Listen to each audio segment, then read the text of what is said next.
तो आज जो युद्ध चल रहा है ईरान अमेरिका के बीच में, इसमें हमने देखा तेल का संकट, एलपीजी का संकट और आने वाले समय में फर्टिलाइजर का भी संकट हो सकता है।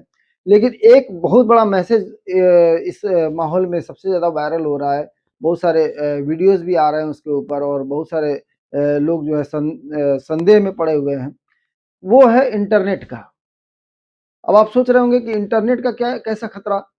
स्टेट ऑफ हार्मोज के समुद्र के नीचे से इंटरनेट की भी वायर जा रही है, जिसके वजह से आने वाले समय में इंटरनेट का भी खतरा हो सकता है।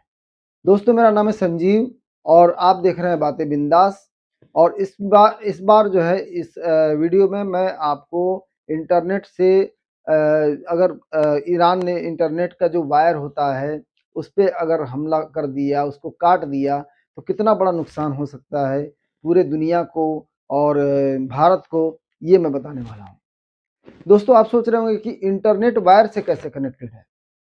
जैसे हमारे पास फ़ोन है, फ़ोन से आप सोच रहे होंगे अरे यार फ़ोन तो बात करते तो वो तो हवा में चलता है, उसमें तो कोई वायर लगा नहीं होता है।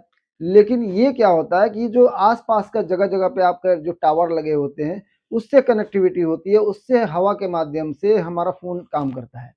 लेकिन इस देश से दूसरे देश में अगर कोई चीज़ डाटा भेजना होता है या कोई भी काम करना होता है, तो वो वायर के थ्रू नहीं होता है। वो आसमान वायुमंडल के थ्रू नहीं होता है। उसमें एक वायर डलती है समुद्र के नीचे, बहुत सारी वायर, लगभग मुझे लगता है 13 लाख किलोमीटर जो है वायर बिछी हुई है समुद्र के अंदर, जो सारे देशों से कनेक्टिविटी है और वो फटाफट जो है वो हमारे डाटा को ट्रांसफ़र करता है। अब आप सोच रहे होंगे इतना वायर कैसे और कौन सा वायर उसमें डला हुआ है? तो उसको बोलते हैं ऑप्टिकल फाइबर वायर बोलते हैं उसको, जो समुद्र के नीचे डलता है। उसमें कई लेयर बनाए जाते हैं और उसको बड़े सेफ्टी से वो किया जाता है। अगर वो जो है अगर कट गया वायर, तो जितना भी डाटा जो ट्रांसफ़र हो रहा है, जैसे यहाँ से भारत से अमेरिका में ट्रांसफ़र हो रहा है या अमेरिका से दूसरे जगह पे ट्रांसफ़र हो रहा है, तो वो क्या होगा, सारा कुछ बाधित हो जाएगा।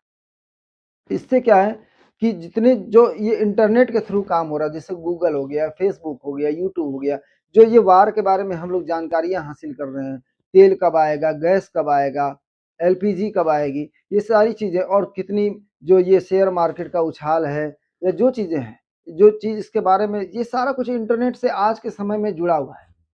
कुछ टाइम पहले, आज से 10-15 साल पहले, 20 साल पहले ये चीज़ें नहीं थी। लोग जो है टेलीफ़ोन के माध्यम से संचार का दूसरा माध्यम यूज़ करते थे। लेकिन आज के समय में दुनिया कितना तेज़ी से भाग रहा है, इसका सबसे बड़ा मुख्य कारण है इंटरनेट। तो 20% जो वायर है ना, स्टेट ऑफ हार्मोज के नीचे से गुजरी हुई है और ये जो समुद्र है स्टेट ऑफ हार्मोज, वो मात्र 200 फीट गहराई पे है, तो इसे काटना बहुत आसान है। लेकिन ईरान ऐसे कदम नहीं उठाएगा और उठाना भी नहीं चाहिए, क्योंकि अगर ये चीज़ हो गया तो ये जितनी कितना भारी नुकसान होगा अमेरिका को, रूस को, चीन को, सारे देशों को होगा। ऐसा नहीं है कि केवल अमेरिका को या इज़राइल को नुकसान होगा। लेकिन अगर ये काट दिया गया, तो जितनी जो जहाज़ें उड़ रही हैं, जो जहाज़ें चल रही हैं, बहुत सारी चीज़ें जो है इंटरनेट से जितने भी कनेक्टिविटी है, सारे के सारे ठप हो जाएँगे। तो ये तेल और गैस से भी गहरा संकट उत्पन्न कर सकता है दोस्तों। तो इसलिए हम तो यही चाहेंगे कि भाई युद्ध, मतलब हम क्या, सभी लोग चाहते हैं कि युद्ध ज़्यादा से ज़्यादा जल्दी से जल्दी खत्म हो जाए और ये चीज़ें जो है समाप्त हो जाए। आगे इतनी सारी दिक्कतें ना झेलना पड़े और इसीलिए ये चीज़ें जो है ऐसा हो ना, आप लोग यही शुक्र मनाइए, ऐसा नहीं होना चाहिए। लेकिन बहुत सारा अभी इस तरह की बातें चल रही थी, इसलिए मैंने इस पे वीडियो बनाया। वीडियो अच्छा लगे तो दोस्तों शेयर कीजिएगा, सब्सक्राइब कीजिएगा और आगे कुछ नई जान